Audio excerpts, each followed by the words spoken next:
Facebook, WhatsApp, Instagram, nta muhora numwe uri kurakora muri iyo mihora itatu kuva igihe cy'isaha 11 zo ngaha iwacu. Abantu benshi bakomeje kwibaza yuko yoba ari amatelefone yabo afise ikibazo canke amamega yoba yabaheranye, ariko siko biri. Ahubwo isi nzima kuri uno mwanya Facebook, WhatsApp na Instagram, iyo mihora nta muhora numwe uriko urakora. Nkuko biboneka ku mapost atandukanye y'abantu bakomakomeye ku isi bagiye barakora, biraboneka neza cyane yuko iyo mihora yoba yagize ikibazo tutarashobora kumenya icarico. Ariko turavye kuri post urubuga rwa WhatsApp rwakoze rurahumuriza neza cyane abantu, rubabwira yuko bariko bagerageza gukora ibishoboka byose kugira ngo ibintu biheze bisubire ku murongo. Mu rurimi rw'igifaransa bashoboye gupostinga bandika bati nous sommes conseillés que certaines personnes rencontrent actuellement des problèmes avec WhatsApp.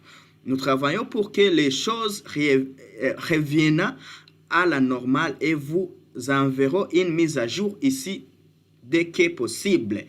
Uko niko bishobora kuba bimeze nkuko muvyumva muri post yakozwe n'urubuga rwa WhatsApp. Bashe kuvuga yuko abantu benshi bahuye n'iki kibazo cyuko WhatsApp itariko irakora, ariko uko biri kose bariko barakora ibishoboka byose kugira ngo ibintu biheze bisubire ku murongo. Hama umuntu araheza acakora mise à jour haheze amasaha 2 urubuga rwa WhatsApp rushoye kugira iyo post. Ariko ugiye kuraba kandi imbuga nyinshi zitandukanye zagiye zirabipostinga babicishije ku rubuga rwa Twitter, kuko nta na hamwe bobicisha Facebook canke Instagram canke WhatsApp niboshobora kubicisha ko kubera ko abantu benshi ama message ntariko arabashikira canke ngo agende. Rero kuri uwo wese yariko aribaza yuko WhatsApp yiwe, Facebook yiwe, Instagram yiwe canke telefone yiwe byoba byagize ikibazo canke ama mega yoba yamuheranye, siko biri. Ariko ugiye ku rubuga rwa YouTube hamwe n'izindi mbuga zitandukanye nka Twitter, Google, usanga ziriko zirakora ukuri kwamye. Rero reka turindire ikiri bube,